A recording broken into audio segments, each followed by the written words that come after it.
hasn't happened. So when I think about the ways in which, we can educate ourselves, so the first place that I started was like, how am I going to educate myself around what's happened? And then playing basketball for 15 years, I'm not an expert in politics. I'm not an expert in real estate. Anything around police procedures, what's been our history. Well, there's just been a lot that I've learned, man. So I mean, I'll stop, and I don't want to hog up the airtime, but man, I love and appreciate each one of you, and we've all had different interactions at varying degrees. Like I said, I just want to be able to support as much as possible. There's certainly some initiatives that I believe, one for those who are in Minnesota that I think we can participate in relative to just youth basketball. What we do with current players, former players, you certainly could be a part of that. As just all former Gophers, I certainly have a platform to be able to help. It's just from that perspective. But just beyond that, man, I want to be a mentor as much as possible, guide in areas of pain or lack of resource or what have you, because we all have connections, and I think it's a great opportunity for us to really leverage that and build together. So I'll stop with that. Just grateful to be a part of this conversation. For sure. Talk to me. I mean, any of my Minneapolis guys. I know Joe, you're a Southside. I know Max. Some of these guys that grew up around Minneapolis. Talk to me a little bit, man, just about the experience. Is it like a surprise something like this happened? You know what I mean? Like you see a lot on Twitter across the country. Minnesota, this is happening in Minnesota, right? I didn't know Black people were in Minnesota. Talk a little bit about that, man. Is this a surprise, or how was it growing up? I mean, I grew up Southside just like John, and growing up over here, it's definitely a surprise. It wasn't. You never think something like this would happen right here in your neighborhood where you grew up, where you spent most of your days traveling to the bus or going to school, regardless what it is. It's nothing that I ever thought would ever happen, but it's so surreal to think that it did happen. And I actually live 3 blocks away. So to think that it could have been me walking down the street and I could have gotten into a mishap with the officer and then something went wrong. So seeing that happen is pretty breathtaking, I would say. And then just being able to see all of the progressions from when it happened, and then the precinct burning down. So then one part of South Minneapolis, and then 2 days later, seeing more of it burn down was just a really crazy experience to see. And I don't know, John, how did you feel when you saw all those things burning down? Because, these are the neighborhoods that we grew up in. And now to see them on fire, on CNN, on Twitter, pretty crazy. Range of emotions, man. I mean, it's in your backyard. The first part of it was just disbelief. The other part, frankly, was another Black man killed.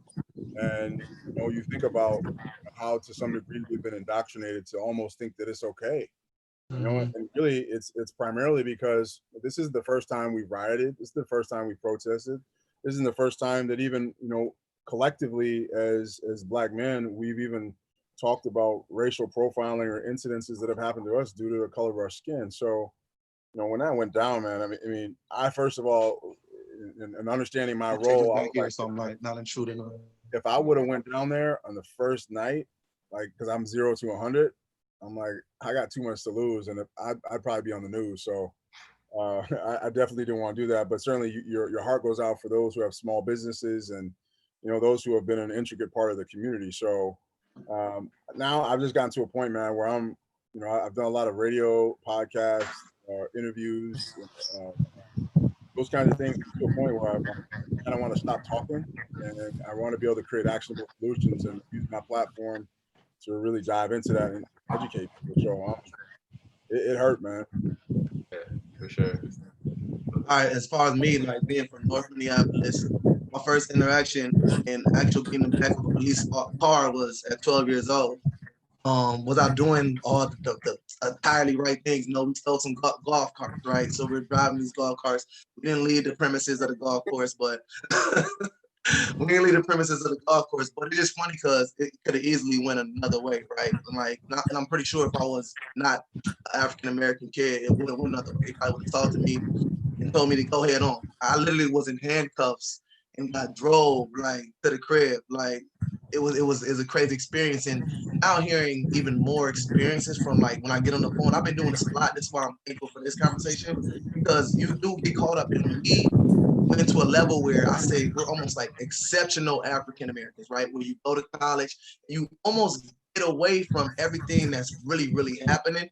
but it's still there, but it's not to the extent that people are going through. Our people are really going through. Like our people are like really going in the slums. Like they don't have this economic disparity, the educational disparity. We were able to kind of skip over that because our talent and our abilities to go outside. But when you really get a chance to talk to people, it'll put you in a place where like, damn, like I did have a lot more privilege. And what happens is I feel like, and this even happens on the next level, is when you get to the next level and say you're making millions of dollars, you may not speak on it as much. And you may not say as much, you may not be involved as much. And it's almost to the same level as our allies who don't say nothing, right? So from this point on, I was like, you know what? I'm the same way with John. I don't know much about politics. I have said that like out loud. I ain't voting for what. I don't believe in the system. This and this and that. Like I don't know much about that. I don't know much about being a community leader. I don't know. Like, I don't know much about these programs. But what I do want to do now is learn a lot more and involve myself, and now start using my platform. Just because I know it's necessary. You know, I know it's necessary, and I feel like we have to step in, especially people who have these platforms to use it and actually say something, and now at this point actually make things happen. But it wasn't a surprise for me. I was out there with DeMar Clark. I performed there. I protested. I was out in front of on North Minneapolis on Plymouth. I went out there for Philando Castile. I've seen all the other stuff across the country that made me feel helpless, that made me feel hopeless, that made me say, just take this. They tricked me. They put me where they want me to put me. And I said, just take care of yourself. You can't do nothing. And I feel like we should not have to feel that way.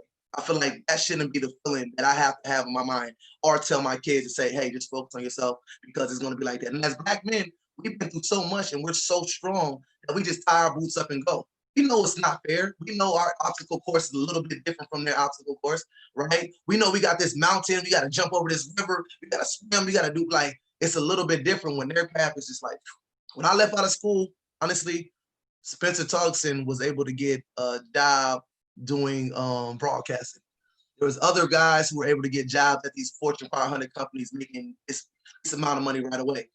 I noticed nobody who looked like me, or nobody who I hung out with on the team, or nobody, there was nothing there. There wasn't a path there. And that's why I feel like we've split up so much, is because everybody's scratching and clawing to survive. And it shouldn't have to be that way. No, it shouldn't. It shouldn't. What you, from your side of it, Dre, somebody coming not from the state of Minnesota or Minneapolis, what's the differences? Were any differences you saw just immediately, or any surprises? I mean, coming from probably more of a predominantly Black culture and a thriving Black culture in Memphis. Yeah. I think now that I really look back on it, because, you know, when I came up here, like, you know, I'm all doe-eyed, you know, everything's different. So it's just like I'm trying to adjust to the difference. I'm not really paying attention to the little intricacies. Just like I think Dame put on his Twitter, like it was a lot of white people in my that I met that they're like, yeah, I never, like, it's like one Black guy in my town, and that didn't really resonate with me at the time, like that they really haven't interacted with Black people. And I think that was the biggest difference that I noticed right away. But now it's really resonated to me, to like, yeah, I mean, folks don't really know how it is. Like, they haven't interacted with people, and they don't know what it is to be Black. So it's just like they just kind of see just what they see on television. That's the closest thing they get to really seeing how we are, and most of the time it's false. Right, that's the problem. Yeah. It's not a good representation, or the right not a good representation at all. So that's where the stereotypes and the prejudice stem from. It's from the media, when they have one Black person in their town, they don't have any, or the first time they talked to a Black person was when they got to college. So, I mean, and I think that has a lot to do with where we're at today, where, I mean, it's the ignorance. It's ignorance of really how things are. And think about how sport, and specifically with basketball, has really served as a uniter for all of us. And we've had white teammates, we've had black teammates, and we've had teammates really that come from different nationalities. And then based upon our experience, whether it's in high school, college, or even pro to some degree, you're crossing international borders to now take on a whole different perspective that most people don't understand. It was amazing to hear, even to your point, Dre. I look at it like getting reps. If you haven't got many reps and hanging out with black folks, you're not going to be nice, right? It's like left hand. Yeah. So it's the same thing when I've heard from other coaches who are white and said that it's been a unifier for them because they grew up in a small town and all they saw were athletes and murderers based upon what the television shared. So I think when we think about the role that media, not only traditional but with social media plays, and you see a case in point by what's even happened. Let's call it almost 3 weeks away from what was George Floyd's killing, is that if it bleeds, it leads. They're going to want to talk about all the burnings, the rioting, the protesting, the tear gas, right? But they're not showing the stories of, when we're down at the protest of Black, white, Native American, you name it, people are there in solidarity, handing out water and supplies. But those kind of stories don't necessarily, keep those TV ratings or get people to divide amongst each other in social media. So it's amazing. I mean, just to cap off your point, I mean, I think that, you got to get your reps in. So it's important for us to understand how we can play a part in that. I got a question about we was talking a little bit about our white allies or our white teammates. How'd y'all feel, I guess, during that time, if we were hooping during this time? Do you feel like your white teammates would have your back during this time? Do you feel like they that's reaching out, that's posting stuff right now? Like, how do y'all sincerely feel the white teammates that were around you for 4 years? Do you think the majority would be ones to speak out during this time, or how would it be?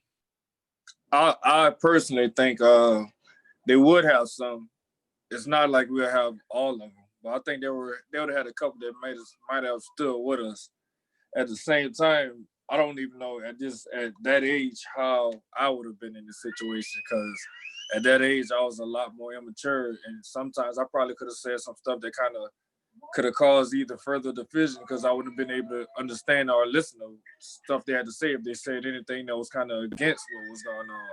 So they probably, a lot of them would have been in a tough spot, just because I know my immaturity at that time, and I wouldn't have been able to listen, because it's tough to even listen now, as seeing everything.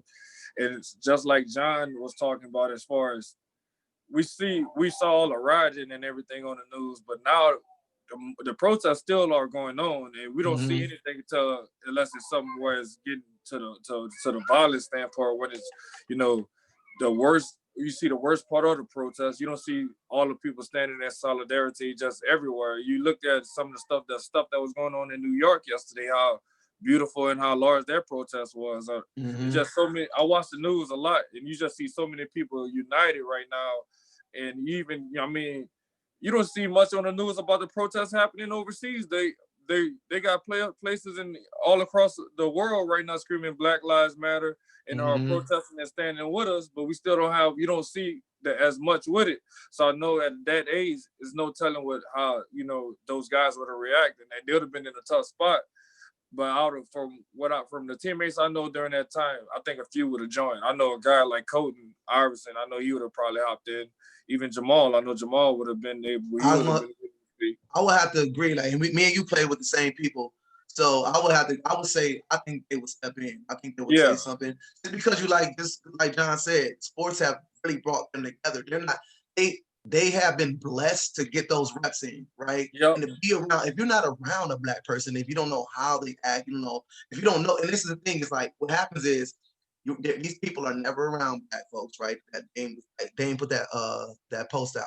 They're never around Black folks, right? So when somebody is complaining or saying something, they're like, oh, no, that can't be right. You know what I mean? Instead of actually knowing this person and saying, I know how this guy is. This is a great person.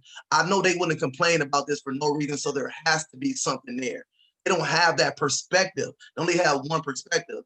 I think them having that perspective, that they will understand, like, I know my guys won't be saying this for no reason. I know that there has to be something there. So I feel like they would have definitely stepped up and said something. Yeah, Brian I called just me. don't see. I don't see that many players that was on our team, or that many of the white guys that wouldn't have had us, would have been on our side. It's just hard for me to envision that. But at the same time, I know they could have had remarks from a couple that was, just jokes or something that kind of would have got taken out of context, and it could have got ugly. But for the most part, I think they were still with us from the teammates I know. Yeah. For sure. For sure. No, I think that's the point Mac was making. You also made that Twitter post, Dame, about sport. That's the biggest way, I think, to connect the youth is figuring out a way to get them to get on the same court together at a young age. That's how they naturally and organically, I guess, get used to each other. Like for me, that's how I was able to even talk to white people, to be honest. I was able to play basketball with white people, and I played in a white Catholic league and a city league in St. Louis. I got to play with both of them. In the morning, the CYC, and the afternoon, the city. I think that helped me the most, just even being able to communicate with them. Like, y'all know, man, there's white people that they don't even talk to you the same way. Even some of our classmates and peers in college, it's like they have a different voice when they're talking to you. Like they don't even bring up the same subjects they would bring up to, one of their white counterparts or their white peers, because they see us as, I don't know, if they're not talking about sports or music or something we don't talk about. So I think it's just big to be able to even connect them early so they know, talking to Black people, it's a normal thing. It's nothing worrisome. But like Dre was saying, there's some people that was at college that said they had never talked to a Black person before, which is wild. And that's kind of make everything. I think sometimes people are scared too because they never talk to someone, so they're scared to offend and say the wrong things, and that makes it even worse. So now you're not even trying to learn. I think that one of my favorite things is just seeing people trying to learn more about just learn more about Black people that's never been around them. Just ask questions, not be afraid to ask questions and offend. And I think the reason why I put that question up is just something that some of my coworkers, when I was in the school system at North St. Paul, there's a question I asked them, but they always wanted to have those conversations and kind of learn and just kind of ask me more information, kind of figure things out. Like one thing we had was this no hats, no hoods, no do-rags rule. And then something I broke down was just, do-rags and always it's not gang affiliated. It's more just to make your hair look nice. I wear a do-rag at night. Not right now. My hair kind of pop right now. Don't worry about that. But everybody in here don't wear a do-rag before just to keep their hairline preserved. You know what I mean? So everybody don't wear one, but the connotations with it is that is sometimes could be looked at as a kid walking around with their pants sagging a do-rag. They automatically looked at as a thug, and that's not necessarily true. It's part of the fashion world. I feel like a lot of stuff in our culture just got so many negative connotations that it's kind of hard for people to feel comfortable being themselves, and you got to feel like you got to code switch so much just to be able to survive in certain aspects. And I just think it makes it tough. But look, Dame, so what do we say about this? Because I remember Tubby getting there specifically saying, but what you want to do rag for? Like, what you think it is? When I'm like, this do rag for your hair, you know what I mean? But I remember that, and that's coming actually from a Black coach. And that's kind of falls in that old school mentality that we gotta try to try to do everything to try to fit their ways and stuff like for sure. That. Instead of us being ourselves. And I feel like I know what he was on with that, because that's the same thing my pops used to say at times when if I walk outside with a do-rag and I'm looking at him crazy because then the do-rag ain't got nothing to do with it. I just want my hair to look nice. We paid all this money for a haircut. You know what I mean? I want my hair to be able to stay the same way. And I think a lot of people just look at certain stuff we do, and it's got so many negative stereotypes around everything that it's just tough for some people to kind of overlook them when they're not having those interactions with us. Yeah, facts. Here's the thing so I've been fortunate to be a part of some pretty good conversations on the basketball side. Leaders from like Bob Iger to Dabo Sweeney to Eric Thomas. I mean, it's been nothing short of fantastic, because you get to hear a different perspective while, the players aren't playing. It's how are they connecting with each other. So our team has done a really good job of bringing some of these key leaders in. And one of the most influential was Bishop T.D. Jakes, he had a couple of key points, and specifically to this point. And I think that a lot of the old heads, what they recognize, and what TD Jakes had shared, he said, a white man in America can literally go through his entire life and have no interaction with a single black man and still create success. Mm. But as black men in America, we always interact with white men.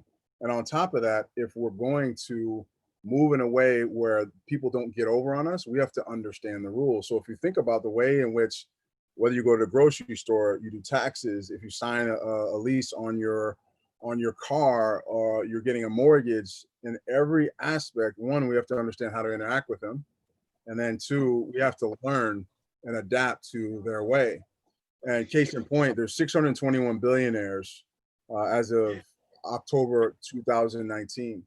And of those 621, 6 of them are black. So when you think about just the disparity, and ultimately, while this is a race issue, I think we have to remember that at its root, the whole reason why, as Africans, we were even brought to this country was due to economics. So, and knowing that those 6 black billionaires were able to do so, what that says is that we're fully capable. It's just that they, within their own communities, have shared different secrets and have created oppressive systems that ultimately have passed down through generations, or haven't allowed our children to thrive, right? So, I mean, case in point, somebody brought this up, which is the negative swing of that pendulum that coronavirus has caused by killing and disrupting the flow of the economy. And then ultimately, while the world was on pause, they saw something that we've been seeing forever, which is somebody executed. And because of the current state of 2020, it allowed everyone to, for 8 minutes and 46 seconds, see someone being murdered on television.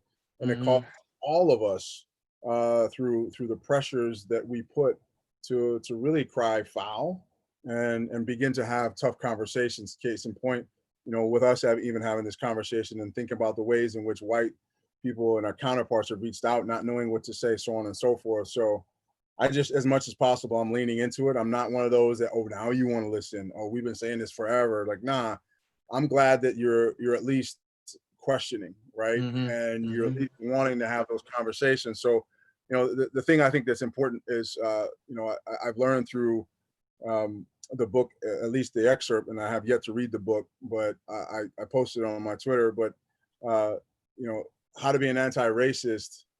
From that book, he talked about feelings advocacy.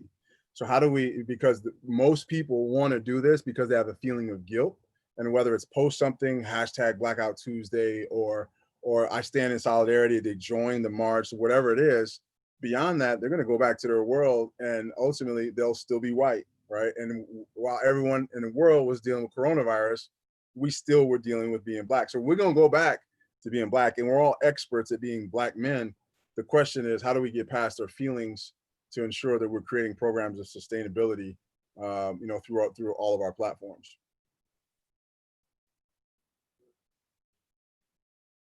You on mute. Yeah, I'm good now. You have ideas, or what are ways, or what are actionable things that you think we could do, or anybody else you think we could do? I mean, our platforms that we have right now, and our other former Gophers, other athletes we have across the network, how the basketball community is. Like, what stuff you think we could actually do and we could put together for others and our allies to do too? Like you said, the ones that feel that guilt. Yeah, so we've kind of started that process, and I think now it's extending to this group. And initially, just based off of what I've seen with what Damien's doing, or at least wanted to do by utilizing his platform to create an opportunity to bring Black and white schools together. It's the same conversation that we had internally with our youth academy staff. And in reaching out then also to Trevor, just by happenstance, Damien happened to walk in. And so, the stuff that Trevor and I were talking about, ultimately, which I thought was powerful and fruitful, then transitioned into a conversation with Damien, which then ultimately sparked me to then, Mac, reach out to you just based on, I saw your new track dropped. So the thought process around, me, which is, how do I bring these to my day-to-day life within what I do within the Timberwolves and Lynx organization? So I oversee our youth basketball program. I have interactions through our basketball operations through current players and helping them mentor and shape their path towards understanding their platform. And I have an alumni program that I will also extend to friends. So as former Gophers, you will all be a part of that friends platform. So, for me, I think about, who are the partners or the people that are experts in those areas. For example, there's an organization called Rise, and they specialize in having conversations to really bring together communities through a moderator. And they'll have strategies and tactics that we've never thought of, and because they've done it over and over again, they've got their reps. I would lean on an organization like that to partner with. So when I think specifically about what we can do, and knowing, even the anecdotes that we shared around the do-rag and all those things, for me, I want to teach young Black boys, because that's an area that I can specialize in. I want to teach them how to be a pro. And when I say pro, yes, basketball could be at the top of it, but I want you to know that out of the 200 something jobs that we have on both between business and basketball operations, that's excluding the 15 players that are on our roster. What are the opportunities for you, and how can we provide those ways? I know through events that we can spark that. So, there's a concept that at least has been shared on Twitter that also individually, I believe in food and music as a common denominator to bring us all together. So could we do that through sport and basketball? So could we bring back the old school picnic, right? Where, music is played, everyone is featuring all the different foods, so on and so forth, to make it a real community type of feel. It's spearheaded by basketball. You can have multiple people playing, and then at the end of it, you have an organization like Rise create a moderated conversation that is inclusive of the white community and the Black community, that gets us all into a better place. Programs around image, right? And let's just title it hygiene, right? Everything from your hair to what you look like. Young fella, I might not agree with your haircut, and you got to understand that because of the color of your skin, you're automatically judged before a word even comes out of your mouth. So when you put up the additional barrier of I don't understand from those who potentially hold the power of giving you a job or providing an opportunity for you, and they happen to be white, please understand what that looks like. So while I might not understand your haircut, let's clean it up. Let's keep it tight, right? Could we partner with organizations that bring about clothing as a way to show, let's give you a good image there. Now, we take our PR team and build a program around communication. So when we stick a mic in you, we put you on camera, you're not saying, yeah, you know what I mean? You know what I'm saying? Like, we can talk like that. That's cool, but that's only for a segment and audience. And I certainly don't want to take away from that. I'm trying to get that number for 6 billionaires higher. So how do we empower our youth to understand that, one, you're fully capable, and then two, all you have to do is understand how to go get it to be able to create that platform. So those are examples of how I bring the fire that's happening outside internally within our organization. And because our organization will support it, they'll say, you know what does this program look like? Well, it starts with having these conversations. It's rallying around each other. As former Gophers, man, I mean, this is a state that loves, everything about us and what we stand for, regardless of the era. So I just think we just have a tremendous opportunity, Kendall. Sure. No, I agree. How do y'all, I feel like a lot of it is when we're Black athletes, man, whoever our mentors are growing up, they just see us as athletes. So like they only teach us stuff that athletes need to know. They don't teach us a lot of the off the court stuff. That's really the focus. They see us as a potential moneymaker, whether it may be that case or it's just somebody to up their name. I mean, how do we get away from just that athlete only stigma? Like when you go to the U, y'all know how it is. Everybody knows when you're an athlete, and everybody just feels like, yeah, this person, they only just gonna go to the gym, go work out. They might go study off for a couple hours, because that's really the reality. That's how we've been treated all the way up until college. Like, how can we change that? How can we change how we even approach not just athletes, but Black athletes in general growing up? Like, I feel like really it's all about ball. Balls like gets the league. And then when it's over and you can't make it there, it's not the athlete's fault, but then there's nobody there to even help them. So it's like, how do we change that whole thing up, that whole aspect? I think we need to just, people like us that's been through that's just got that experience and everything. I think we need to start going back and kind of talking to those athletes, just because when I was at the U, I wasn't even really open to listening to that because I was always focused on thinking I was going to go to the league and not looking at everything else. And one of the things I look back at now that I'm disappointed in myself for not doing is I never did an internship the whole time I was there. So once I was playing overseas and everything was kind of dwindling down for me, I started having to do temp jobs at different, and I got some opportunities from people that wanted to help. Anissa really helped me out a lot. Anissa Leitner, she helped me out a lot trying to find work, and she kind of got me started. So I got inside the corporate headquarters just because I was willing to take temp jobs. But if I'd have had those internships in college, I would have already been on par with a lot of my other teammates. And I think that's something like we used to have teammates do that. And some of my parents didn't know anything about, so they were never ever there to tell me, oh, I should do an internship or stuff like that. So it's stuff that we could kind of get back and kind of work with them, even trying to get some of the athletes. I don't think we as players in college understand how much value us being inside the educational field could be post college. Like I work corporate, I was doing well, I was getting promoted, this and that. But working in the school system, man, you feel so much power in helping the youth, helping younger kids, and I think us as former athletes, we automatically draw that respect factor, and we're already able to just be around different groups of people just because we're there as far as being with our teammates or being in study hall. We're in study hall with every team that's across the youth. So just being around people make us comfortable. And I think we need to have, and John Williams and I was just talking about that over the weekend. It's something that like we didn't know that being in the education system would be a big benefit to a lot of us post college, and it's something like we could be good principals, good people. I think a lot of kids not even seeing black people. I mean, I had probably 3 black teachers my whole life, and I grew up in a town where it's 50-50. So I mean, a lot of us not growing up not seeing black teachers. I think a lot of black kids have that, don't put it in their mind that they could be teachers, be educators, and also find other fields. I think we need to figure out ways to start talking to them about other crafts other than playing that sport. Because to be honest, you look at it, we had out of all the years I was there, we didn't have that many players hit the league, and that's really not realistic if you look at the percentage of players that's going to go to the NBA. So we need to just start talking to these dudes early about that Plan B option. If we get a chance to go back to campuses and get a chance to kind of discuss it with football, basketball, or just any player in general, I think that's something that we need to start focusing on doing more group. I think I agree with Dame, but the only hard thing about that is where were the people or the mentors or even the former players that were like saying that? And I think that's important because we didn't know everybody. First of all, when you go to college, you play college, you're going to the NBA. You don't think that can, you know what I mean? It may be something wrong. Like you think you're going to play in the NBA, or if not the NBA, you're going to play 10, 15 years overseas or do something like that. You don't think about the injuries. Don't think about what's going to happen. I think what can help is, along what Dane said, is us, first of all, going back. But anyway, if somebody would have came back and talked to me, I'm going to be honest and said something like, man, I would have waved them off, right? Same thing, because it's like, nigga, you ain't go to the league, nigga, I'm going. Like, that's the best thing.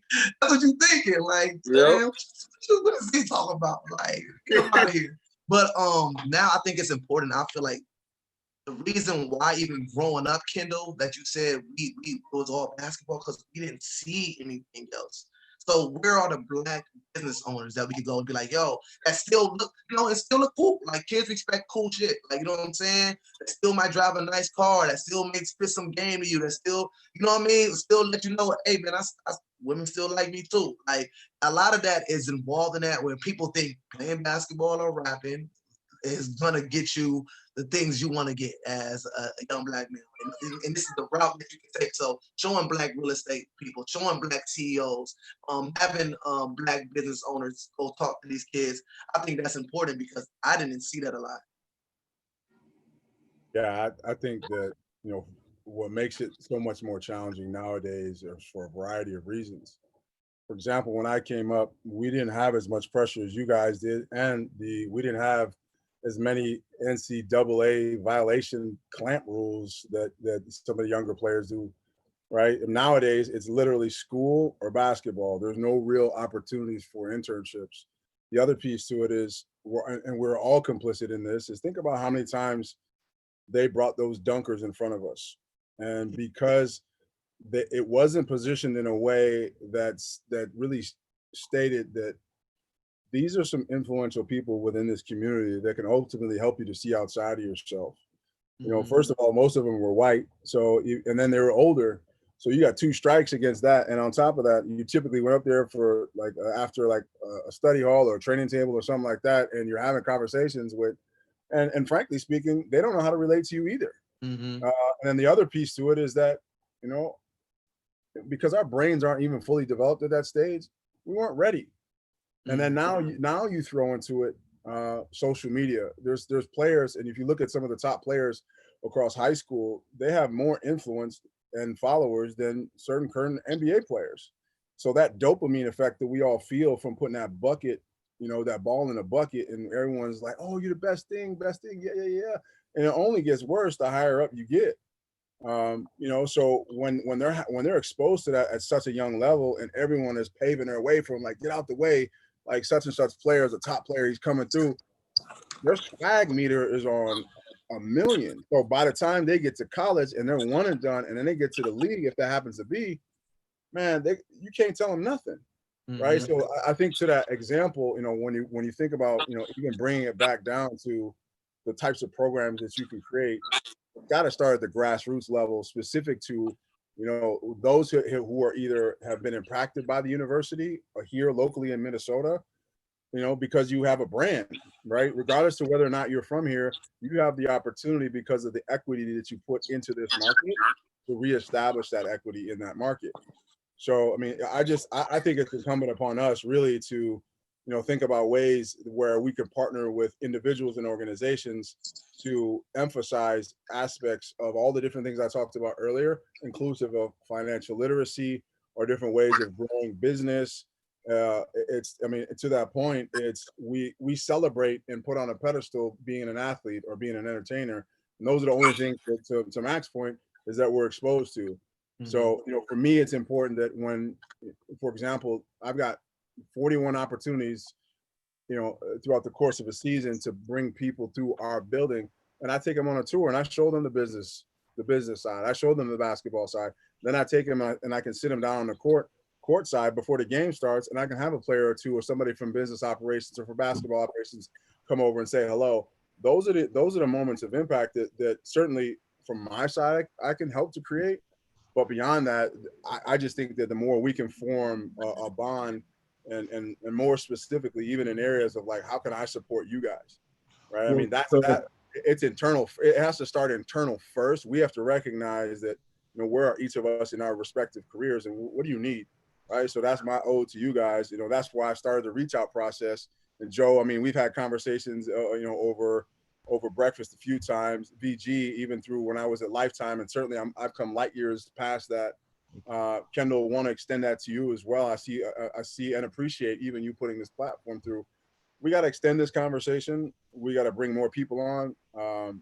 You know, we got to do this regularly, and then to create a real purpose and some objectives around it, and to be able to measure it no different than we do when we shoot the shot. So we could definitely get out. Nah, but to piggyback earlier with what Mac was saying about the internships, it's like, you know, a lot of like, when the summertime, all we did was hoop.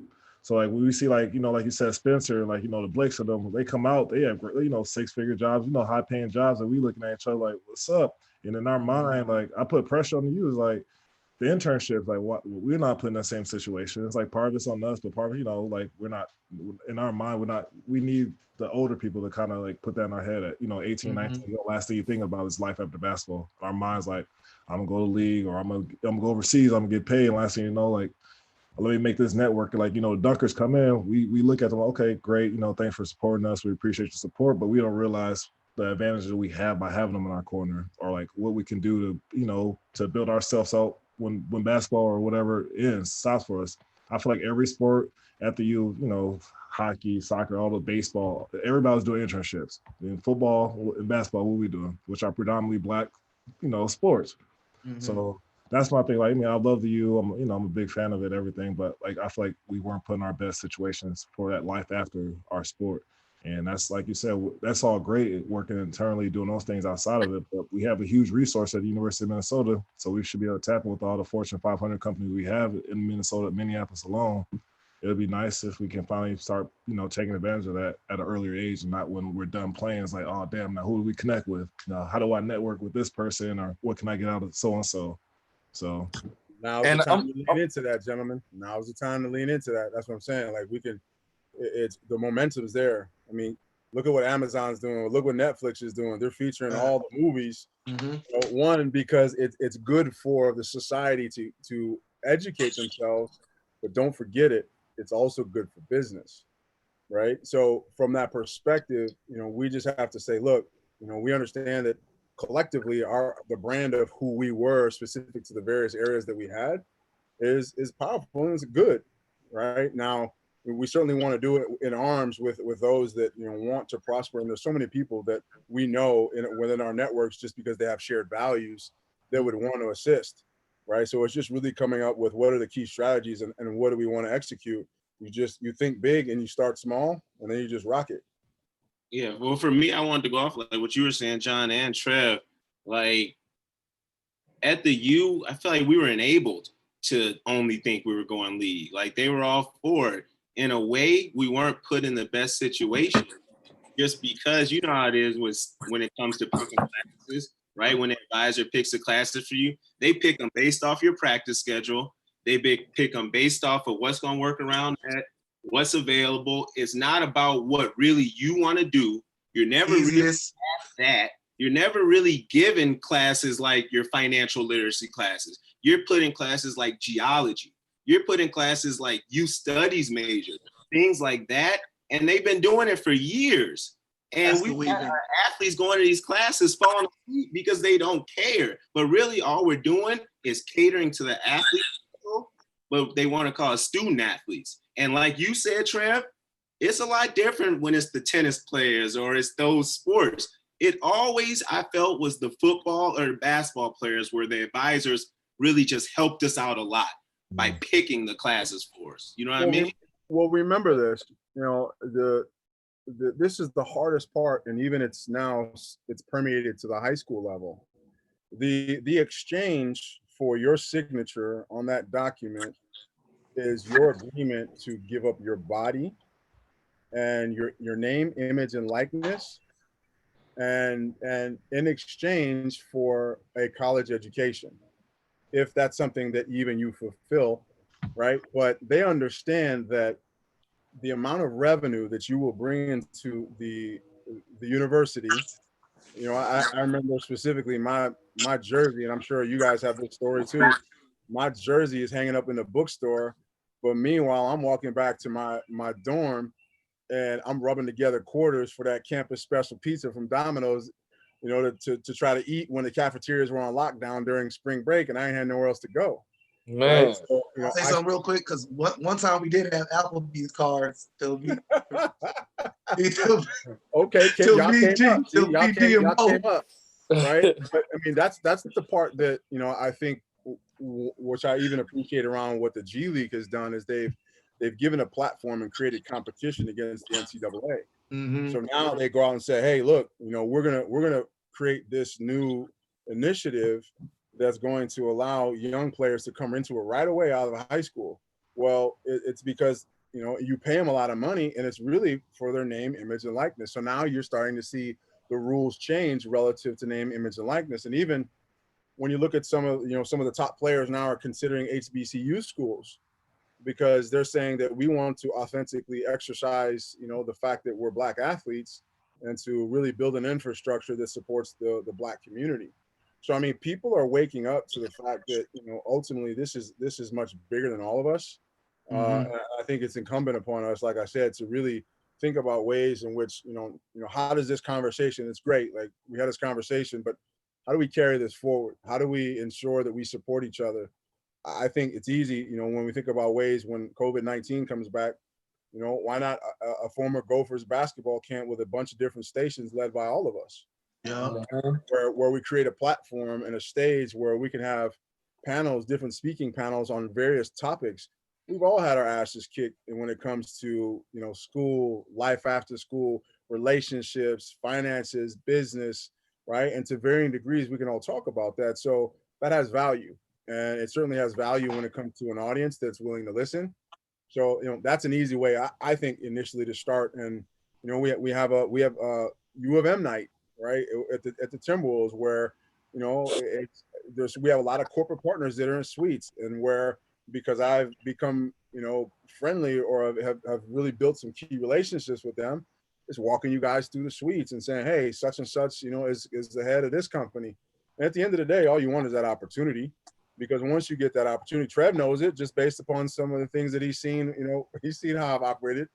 So this is much bigger. And again, I personally offer that to you guys, just as the old head. But for me, this is passion, man. I'm low key, like I call it a positive visceral anger. Like, it's positive in nature because I'm a positive person. It's visceral because it won't go away. But I'm angry in a positive way to assist athletes with their platforms, whether you're current or former or even at the youth. And I'm sorry, it just won't go away. So whatever y'all need, man, I'm definitely gonna be passionate about it. Let me say something real quick, because I'm gonna piggyback off you, John, also what Trev, Lawrence, and Damian said, especially in Kendall as well. I think when we talk about this platform that we have and we are going to continue doing it, we must do it. That's a must, especially with us being Black positive males. But also, yeah, Spencer and them, they got those internships and did what they did. I also believe what we're lacking as a university, especially with us being in the role, is tradition. We don't have any tradition. We don't have older players sitting there like multiple schools. This is who you need to get with, that is in the 500 Fortune company. This is who they're dealing with. This is how they're getting ahead. We don't have that. And I think we're still lacking that. I don't know where the bridge wasn't gapped at. I understand Jamal is trying to do it, but once again, we're going to say it right here. He's not us. So that bridge of the gap is not going to happen like that. Even though he's trying to put it, say again. I was going to say, VG, I'll share with you that even when Jamal was trying to do that, and prior to me even joining the Wolves, I was by his side, and I went back to the university to try to strike up those conversations. The challenge was always the schedule from the basketball side, that you could never truly get in front of them. And then even to try to have any real meaningful dialogue individually with players, to some degree, you had to check in with compliance.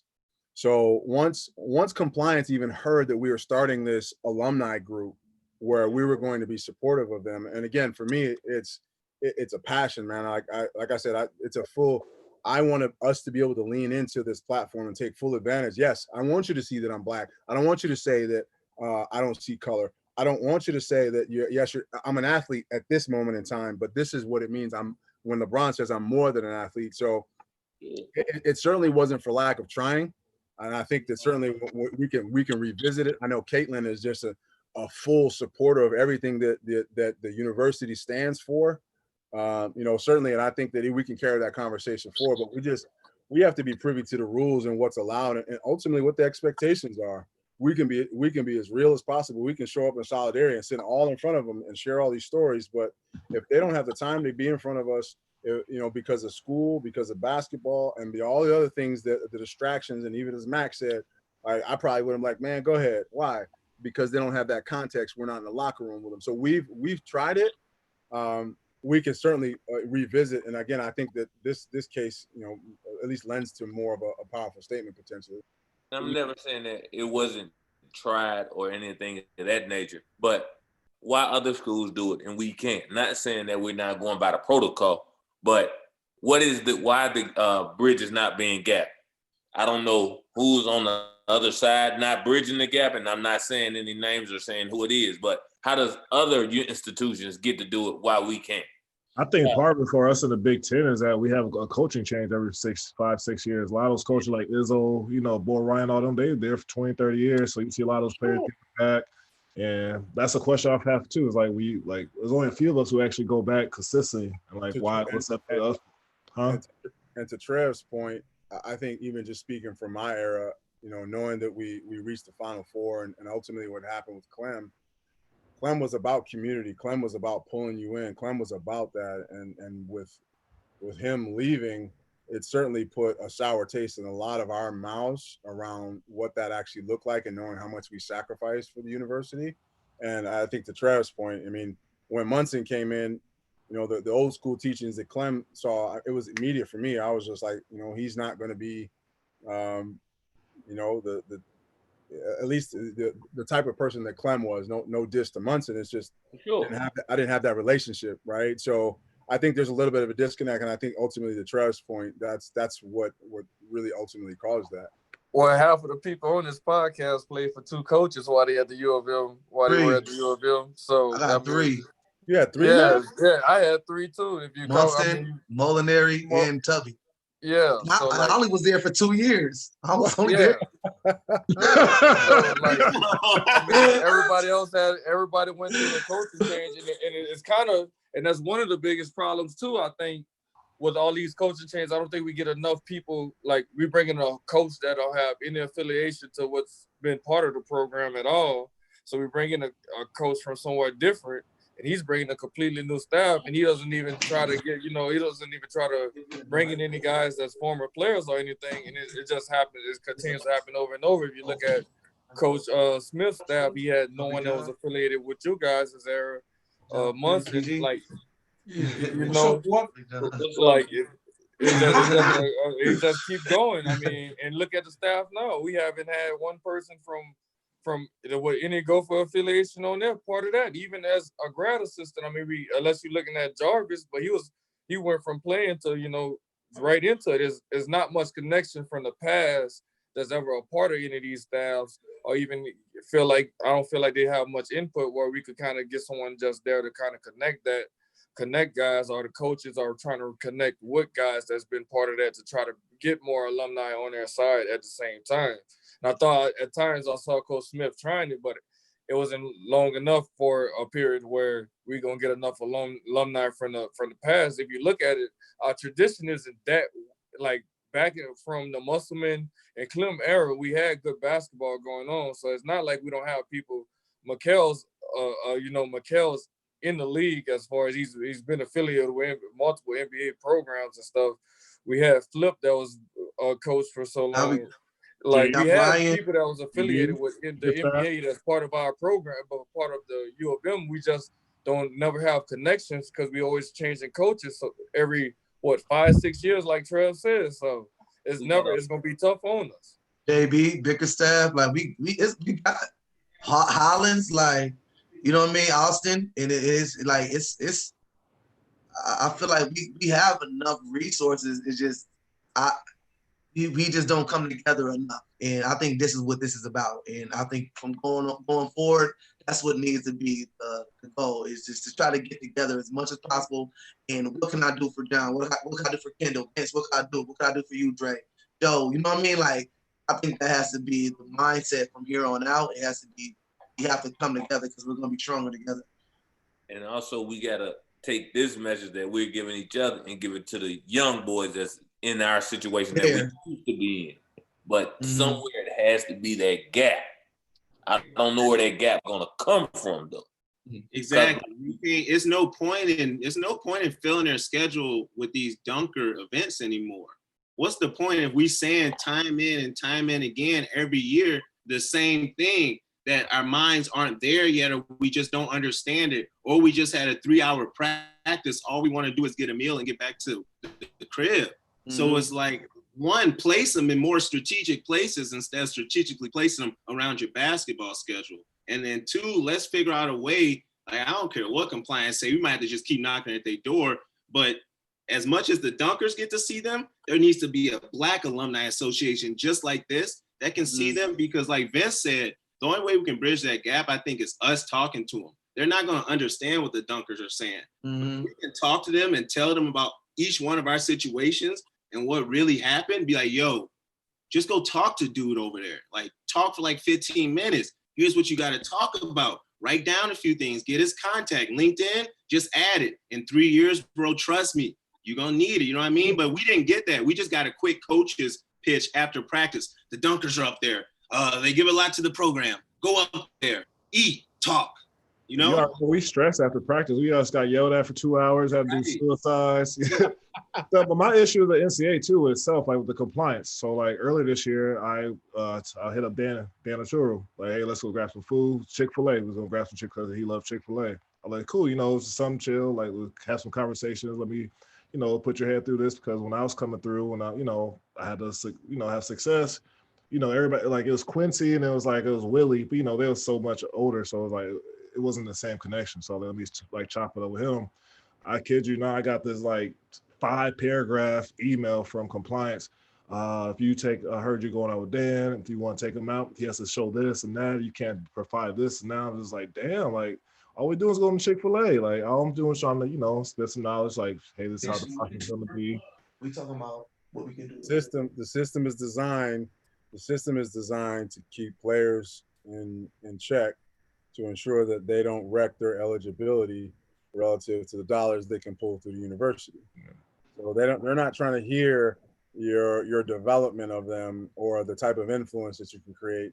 And certainly I understand when you think about the ways in which players were given benefits. Well, now you're starting to give them benefits because you want to control it, right? That's so that rule ultimately has changed.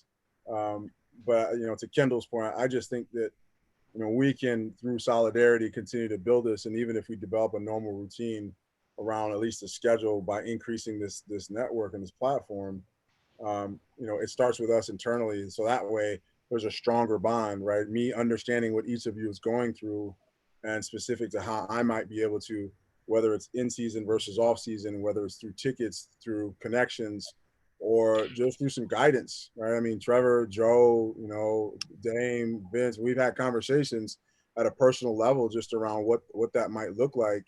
And certainly I'm still learning like all of you, right?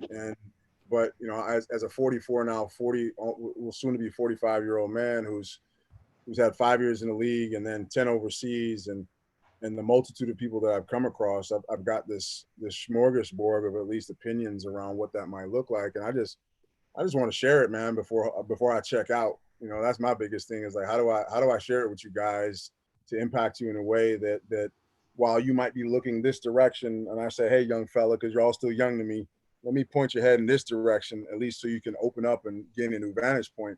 And I'll share that, even in this last 20, let's call it some days since George Floyd was killed, I've learned so much about myself, my family, my team, my organization, this community, this country, and this world than I have in such a short period of time. So if that's the case and we're still moving in that direction, it's incumbent upon me, man, to continue to give that back to you guys in any form or fashion. So please, in any way possible, man, like however I can help. And, there's ways that each of you have a form. I'm willing to help. I think, again, we should do a lot of things together. There's things that I can help separately, and that's where we start.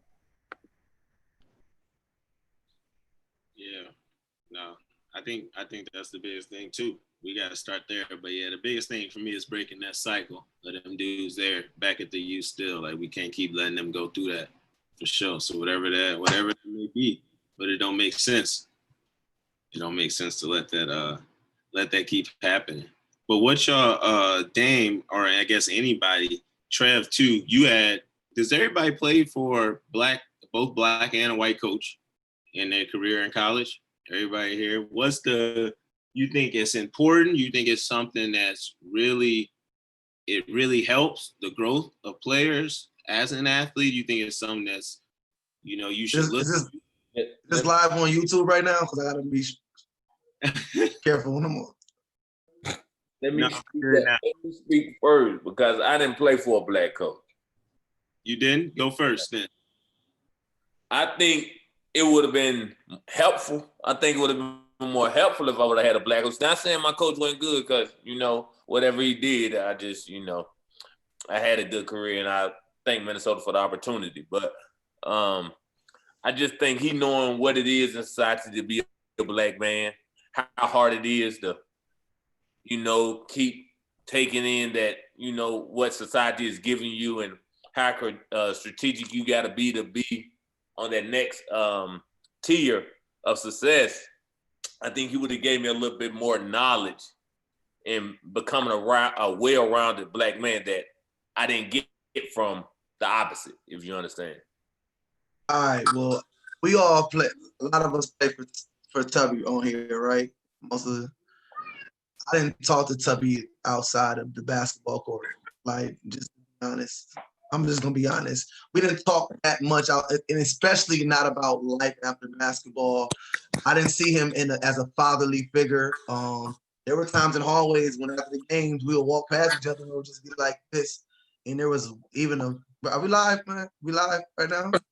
It's too late. It don't matter now. We're going back and editing everything out, bro. So you good.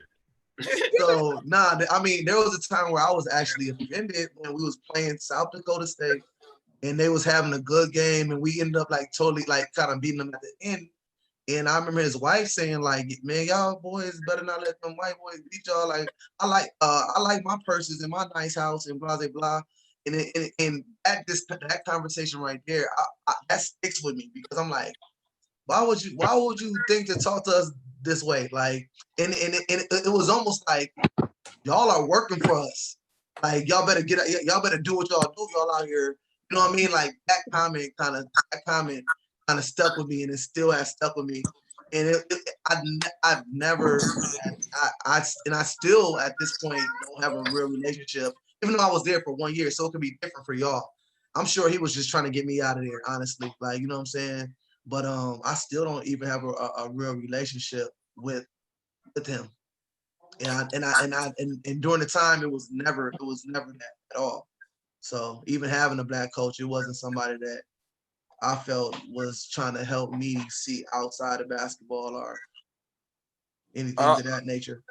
I'll speak on it too, as far as truthfully, like I think sometimes when you have the older black coach too, like Coach Smith, they try to be extra tough on you. And I think like that kind of hurt a lot of my teammates / brothers, you know what I mean? I just looking back at how the way he came in just hot with me, B. Smith, me, Brandon Smith, and KP, and like Brandon B. Smith and KP never really were able to recover from it. And I was able to handle it just because my dad was a hard ass on me all my life anyway. So it wasn't nothing new to me, but at the same time, I think it could be sometimes detrimental because I didn't feel like he built those relationships, and at the same time, he's got the old school style where it was kind of having that black coach kind of, if you look at the older black coaches like John Thompson and Jordan Richardson, Clem, like they had that hard style with y'all, but y'all had relationships probably with them off the court compared to where Coach Smith, he didn't recruit any of us that were there, so he might have had a different relationship with guys like Trevor and Dre and Joe and those guys compared to what he had with us, because we were kind of holdovers from the last coach, and he was just hard on us, and he never tried to get time to get to know us as much. And I mean, I'm not gonna lie, he did holler at me a couple of times. We've been connected since college, so I can't say he hasn't connected with us, but I don't feel like the relationship we had was what I thought it would be to have a black coach. Because I always thought having a black coach is gonna be, I could look at him and we could kind of bond on something, but I never felt that bond because it was always he was on my ass about something, and he ain't never had the time where he really tried to pick me up too and try to get to know me off the court as much, and that kind of made it tough for me. And I see how it affected KP and B. Smith. Like KP didn't even get the chance to finish getting his degree, and he had got basically shipped back to Austria. So it's like I can see how it could kind of be detrimental at the same time. I think that's just natural though. Like it's in life. Like I got kids now, so I understand. Like I'm gonna be hard on my kids, but I'm not gonna be praise them when they do something well, or even talk to them or have conversations about why they're doing something negative. And I feel like coaching is in a way similar to that. Like, you know what I mean? These are young men, especially knowing as a black man, the world that they're going into, that you need to prepare them on a higher level. You need to be able to speak with them. You need to be hard on them, but at the same time, be able to show them love. I don't remember one time where I even went to his house. You know how coaches invite you over for dinner? I never ever, like, it wasn't one time. I was, I mean, to that point of being hard on. I mean, Clem, I mean, for all the stories that you guys might have heard, he was tough on us, but you knew without a shadow of doubt, as soon as you crossed that line, he would literally lay on the line for you. And we had team dinners, and he made us, bond and take care of each other. I remember one summer, KG and Trent Hassel, and Troy Hudson came to the gym, and it was open runs at Williams, and we see them walking in, and for us, we're like, dang, that's Ticket and the crew. Coaches up in the rafters, just kind of just peeking down, and Kev came in, was like, hey, young fella, we got next.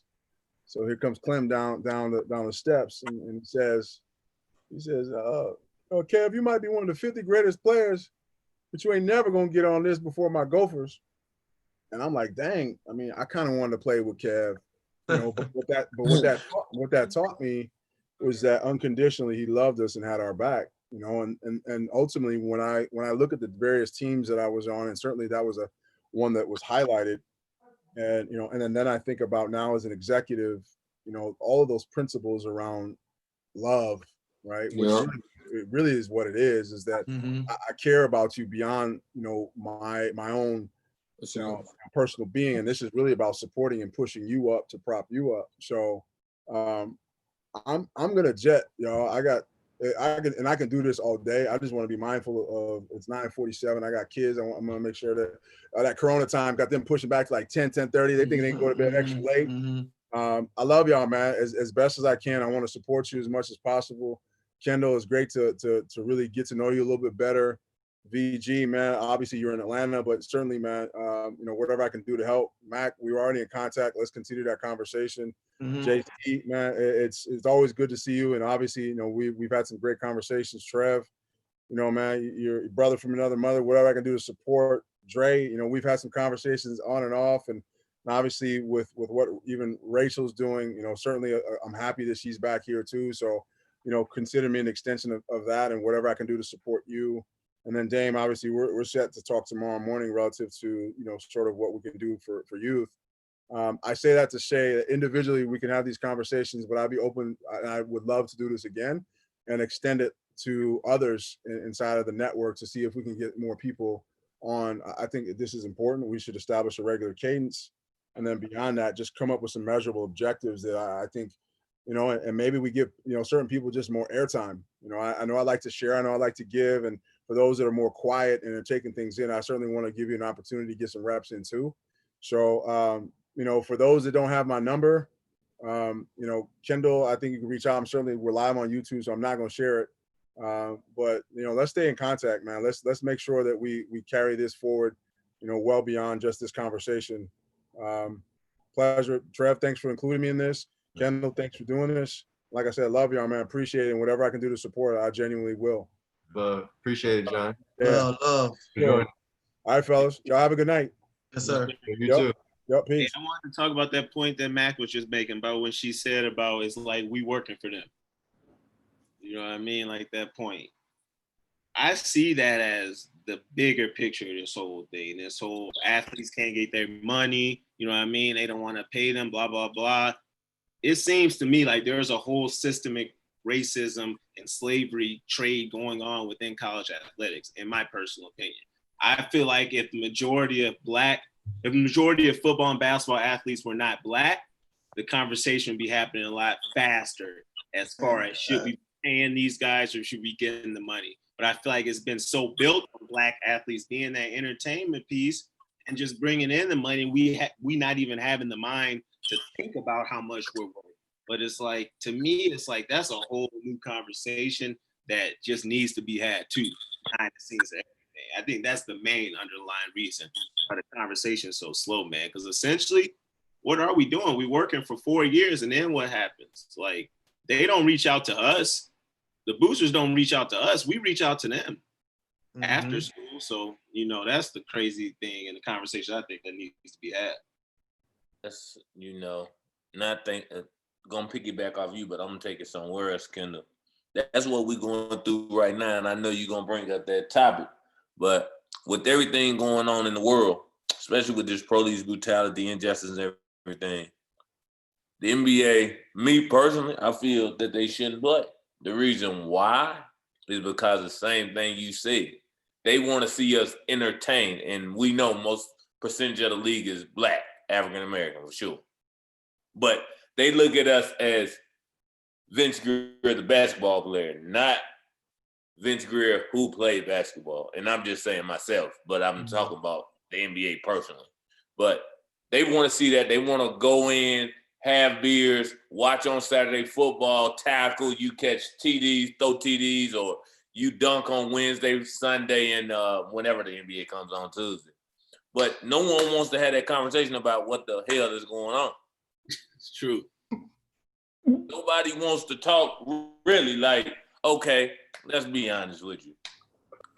Some of these people, the opposite, they may like us because we're athletes, but they don't like our race. Yeah. That's what we at.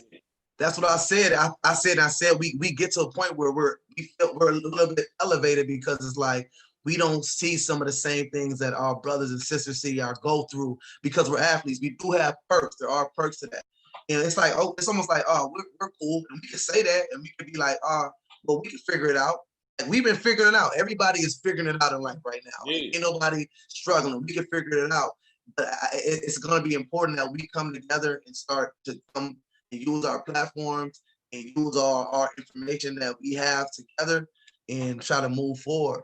But especially just for the bigger picture and what's going on. And I agree with you, Kendall. Like, there got to be some way we can get with those players because we've been in their shoes. We talk the way they talk. You know what I mean? Especially now, the gap is not cut off. We listen to the same music. We dress the same. Like, you know what I mean? They're going to understand like where we're coming from and be able to let them know, hey, this is what you need to do. Like, I know when boosters do come in or when I don't even know what they're called. When they do come in, y'all need to make sure y'all have these conversations because after they're not going to be reaching out to you. You know what I mean? Like, we've all had the same idea and hopefully you do make it somewhere, but even after you make it somewhere, you're going to have to figure out what you need to do next. And that needs to be something that's in the front of your mind right now.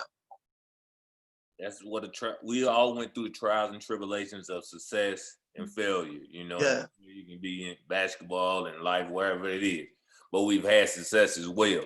And I was talking about whatever that bridge has got, man, tradition is so big in certain schools where they get that same information from former players. And this shit is crazy to me. This shouldn't be happening.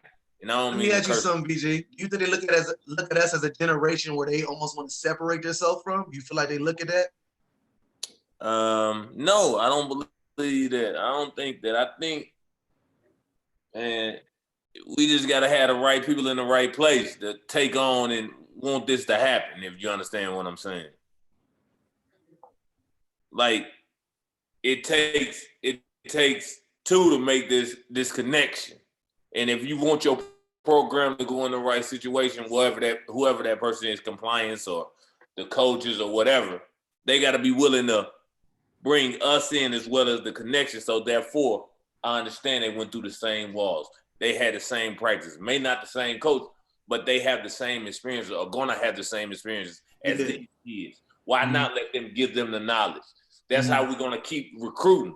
That's how we keep our in-state recruiting. That's how we got them, that's how we get bigger bigger recruits to come in because we have that tradition. They look when they're on recruiting visits like, oh man, all right, I really understand this. Oh, so when I talk to y'all that play right now, y'all talk to the older guys and this is what happened and this is how Minnesota works. It's a family. Yes. Yeah.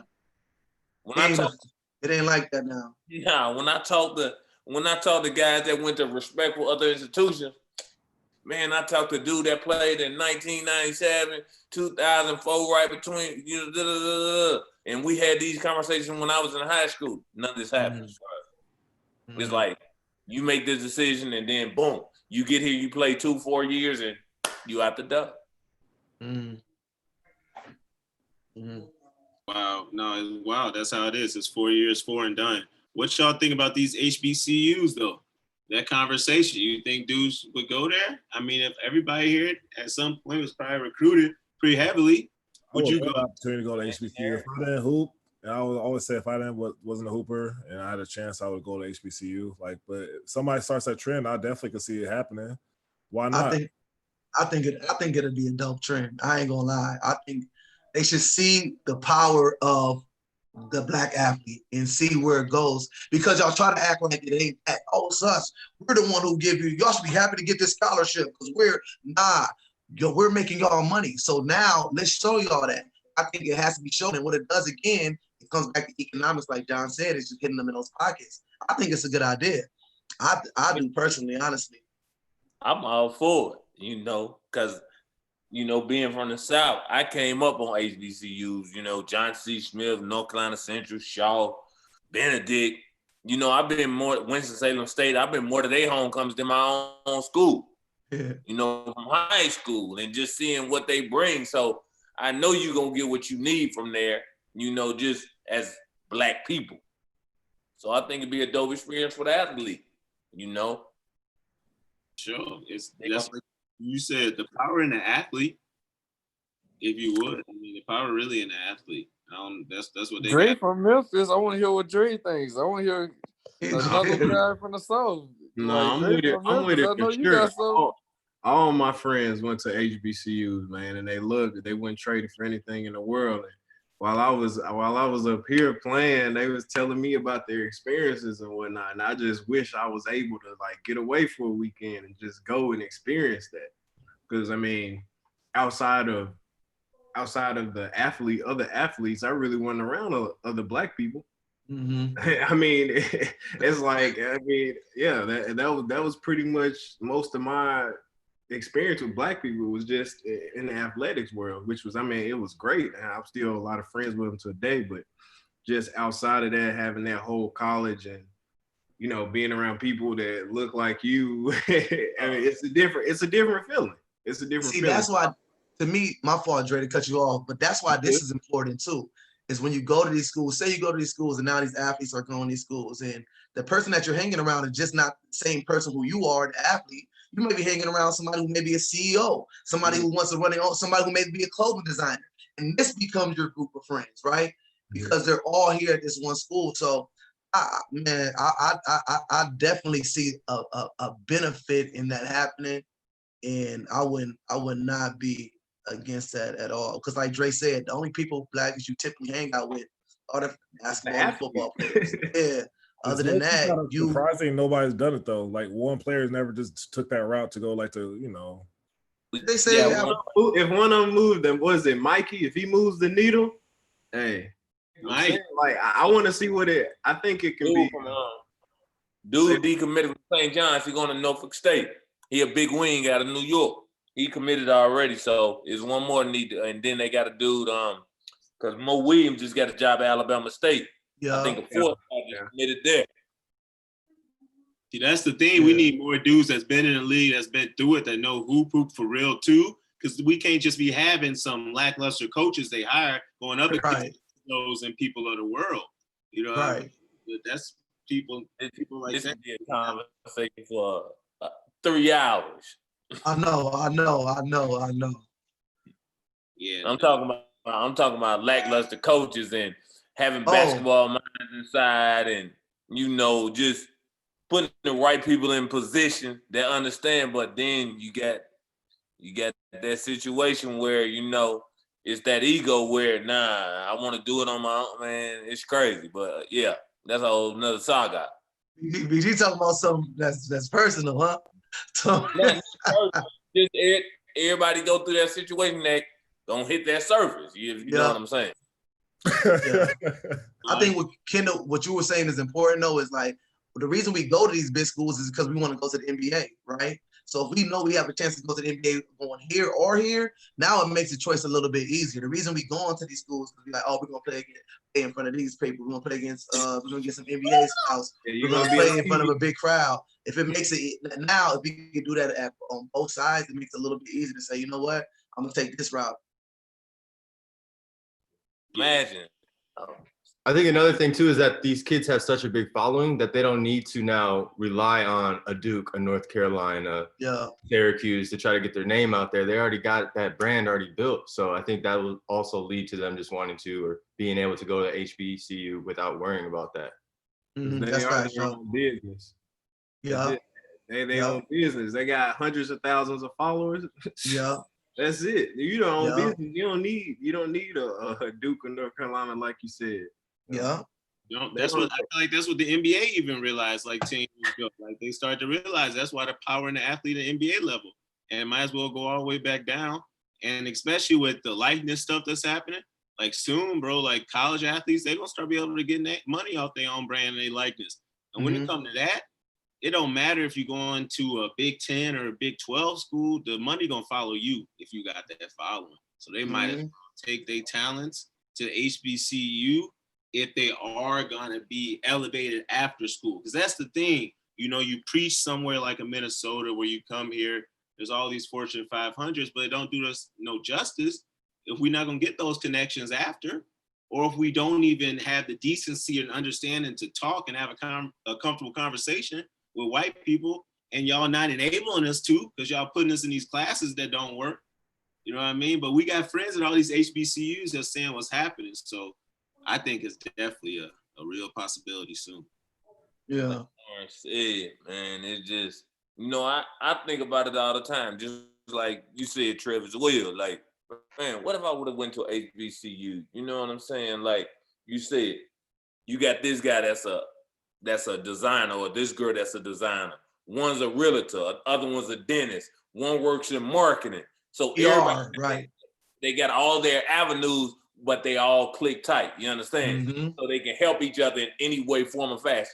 Like, what about that entrepreneur? I want to go get a house. Nah, I'm gonna keep it in the family. My girl over here that went to school with me, da da da da. You know what I'm saying? All the stars lined up. But you know, we ain't never went to a probate. We ain't never seen people like us. You know what I'm saying? We ain't never kicked it on the yard. Like none of that. And those are memories that's gonna last a lifetime. Yeah, we had fun. We kicked it with one another, the 12 or the 25 other football players, but for real, the ultimate college experience they're having that we're not. I'm gonna say we don't have it to their level, because we did go to pro base and stuff with the alphas and kappas and everybody, but it was more, since they don't have so many of us around, everything was so competitive around us, because it's just not it's either you one of those dudes, so, and then it's, you know, the female part perspective and everything just got so competitive with those dudes, just because there's not that many of us around on campus compared to at the HBCU. Now they're more athletes trying to join those fraternities over there compared to us just being, I feel like it was just so competitive here with joining the frats, trying to get on there, that because it was just, and when we finally seen guys like Steve Davis and them do it, Steve Davis and DJ, Dominic Jones and all those dudes doing it towards our junior, senior year, it was already like too late. It's like, I don't want to go through that my senior year, have to go through that whole process when I should have just been able to understand about more of it as a freshman, sophomore, instead of just trying to compete with those dudes about so much.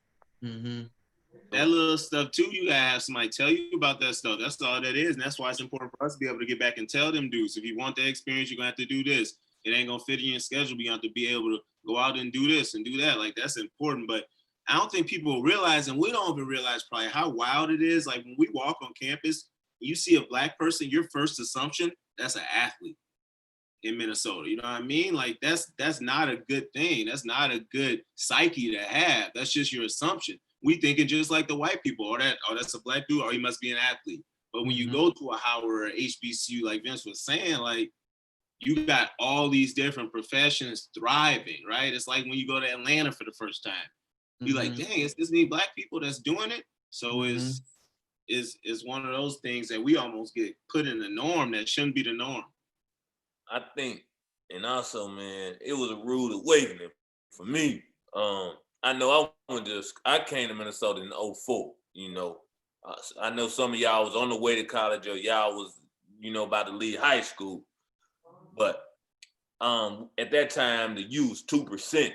So I'm going in class in communication studies classes, 100 people.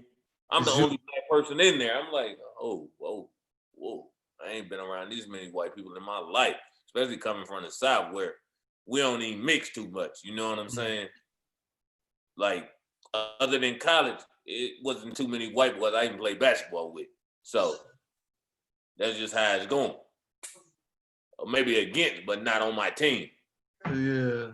But, you know, when I got there, it was like, whoa, this is crazy to me. This is mind blowing. You know, being out, you know, and they looking at, like you said, they looking at you, oh, you're an athlete, da-da-da-da-da. Man, I'm just trying to get the education like you, bro. For real though. No, I feel that. I just want to go over one more thing. Vince, you went over it. I guess two more things. Vince, you went over it a little bit, but the first thing, what y'all think about these coaches, man? I want to just talk a little bit about the NBA level, pro level, just basketball debate. How you feel about a lot of these coaches throwing out these generic little, I guess, letters about blacks and Black Lives Matter, are the ones that are putting out the real ones? Like y'all feel these coaches need to be doing that? Where do y'all feel like they're at with it? You think some of them I want to see action.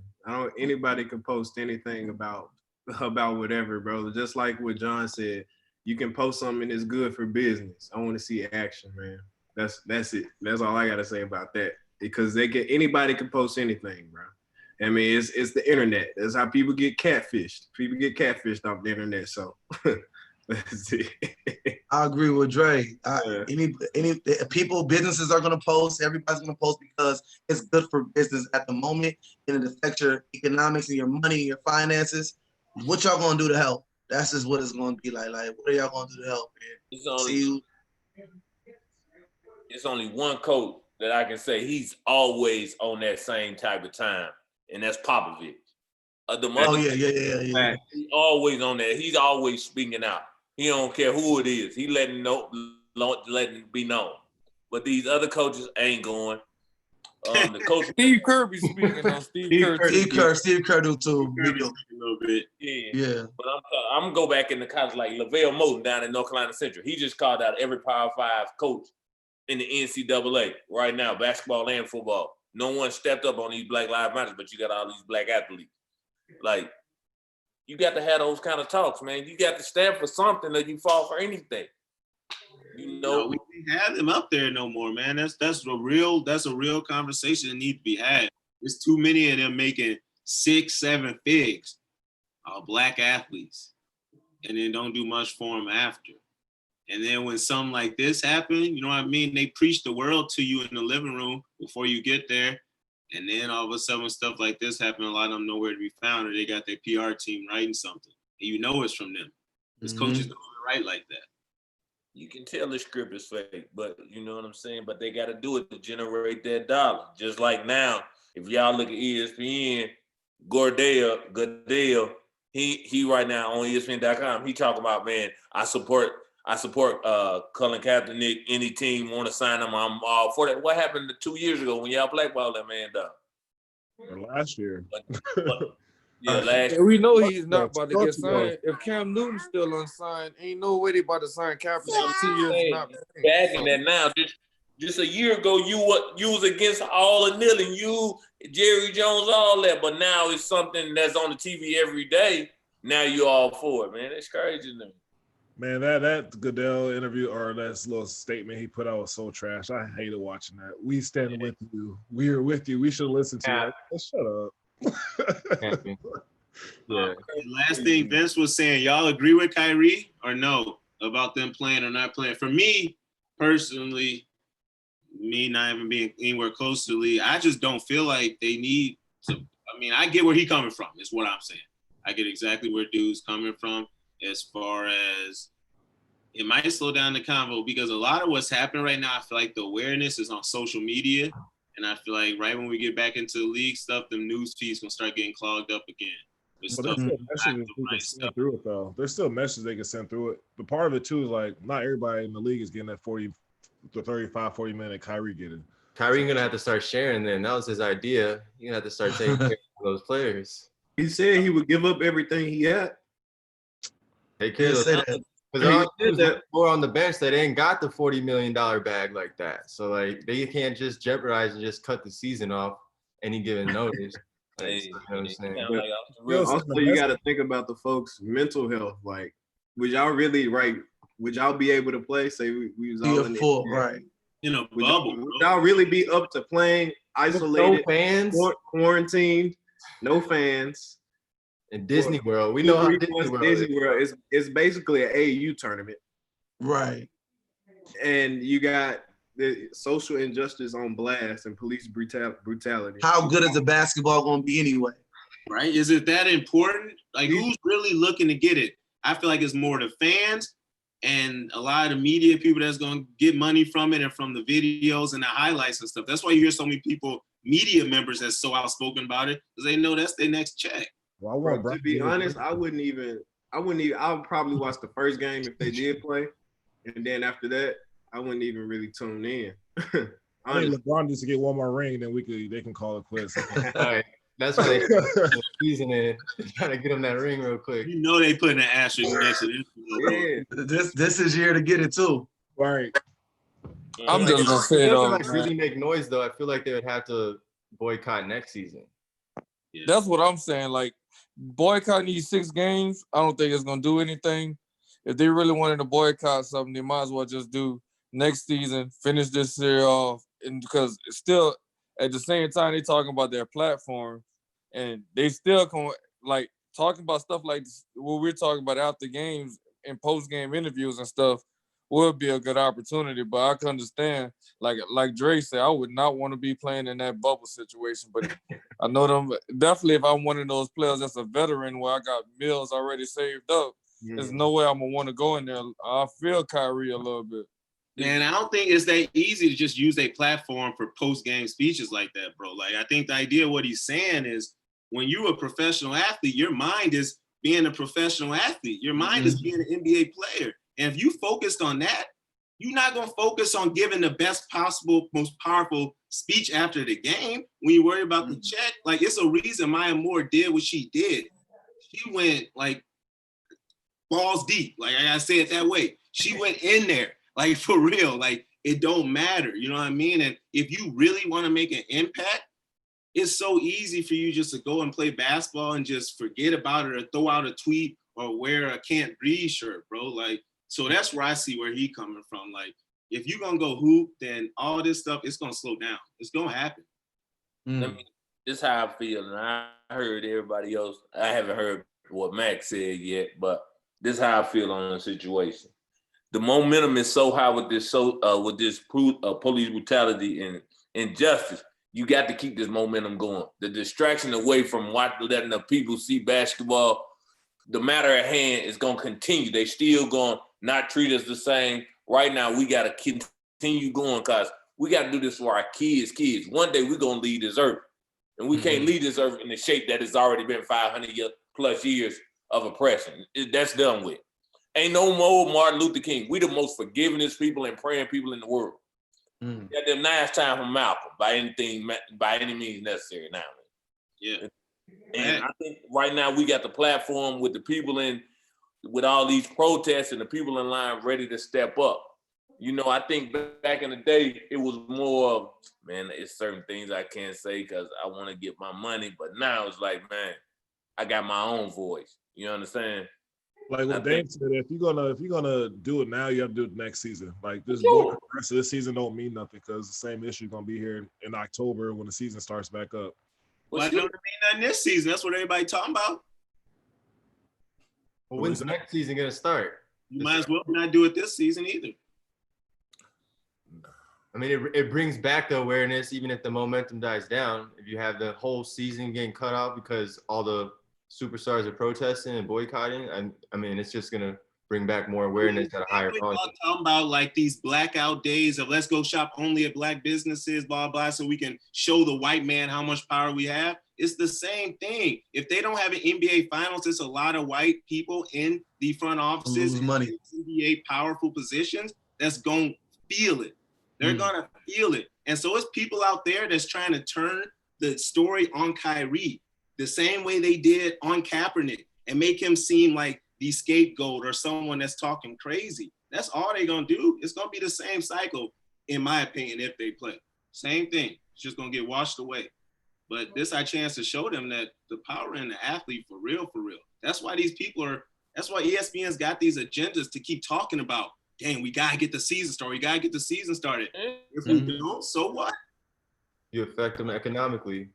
With all your, oh, excuse me, my fault, Joe. Keep going. Nah, go ahead. I was just alluding on Mac's point, and I think John said it earlier. It comes down to economics. So yeah, Kendall, you're right. Like if you end up start messing with all these people's money, you know, the awareness will be there, and then we'll see change. But until then, until it starts hurting their pockets, they're just gonna keep going along with their regular days.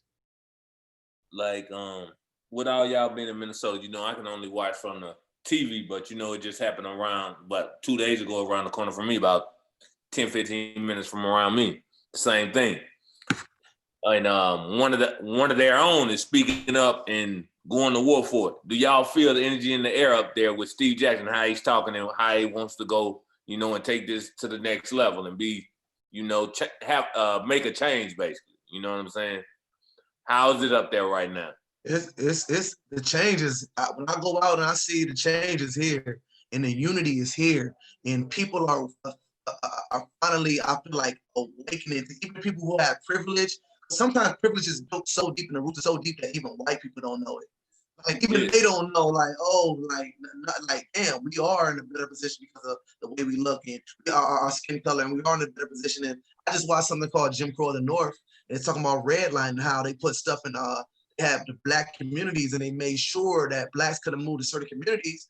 And then from there, what they did was raise the prices of the real estate in those communities. So now somebody whose house was worth $80,000 in 1960, house is worth $1 million, which then again builds economics while you're putting in people into this black community where they keep tearing it apart. They're building freeways in the middle of it. Nobody owns anything. And that's the thing about Minnesota is one of the best states in America, right? For white people. It's the highest employment rate for white people, the lowest employment rate for black people. Like the highest per household financially amongst white people, the lowest amongst black people in America. Yeah. Like it shouldn't be that way, but it's very, very, the disparities are very high. It's crazy. And that's like at a micro level, Minnesota and black athletes, the power we even have, we've got to feel. Because one thing I learned about Minnesota, they love their sports here. Yeah. They all full sports. They live and die by them sports. And a lot of black athletes are the ones that are pushing those sports too. So even at a micro level, Minnesota just realizing the power of the athlete here is, I think, what's going to even close that gap more. Just close that gap more. So there's more conversations to have. Like we need to have more of us in the same rooms with our white counterparts. Got to. And I believe this too. I don't believe it's, you know, it's somewhat, but I don't believe it's our generation or this generation that's coming up right now. I think some of our generation, this generation, because they don't see color, they love our culture. It's what's been taught into those past generations, their granddads and moms and dads. That's what I hate comes from. It's two diseases going on in this world. We all know COVID-19 and hate, basically. Yeah. So go ahead, B. I just believe it comes down from generations to generations. They don't really understand it. They don't see it. That's why you see y'all coming together so well, and you see white people, Native Americans, black people staying together. We living in a quarantine. I'm talking about y'all got over 1 million donations. Everybody giving out household supplies, food, water, cooking out on the grill. Don't look like no quarantine in Minneapolis, baby. But you know what I'm saying? But there's people coming together, you know what I'm saying? Yeah. It took some, it's crazy because it took something for that drastic to happen to see that change, you know what I'm saying? And I want to say this, and I'm gonna let y'all go, but when that girl was sitting on Stephen Jackson's neck, she don't really know something powerful she said. She was like, my daddy gonna change the world, not knowing what she said for real, but it's true. Like, we ain't never seen 50 states burning, 2 different countries. Like, we're on an all-time high right now. If we let it be known, we're not taking no more of these inequalities, none of that. We want ours and what was supposed to be given to us. We want to be treated fairly. You know what I'm saying? And I think it's time, and I think it's no time for sports. If you understand what's going on, if you an owner, which no owners have spoke up, which they have said, but you got to realize it's time, man. Just sit this one out and let this play its course.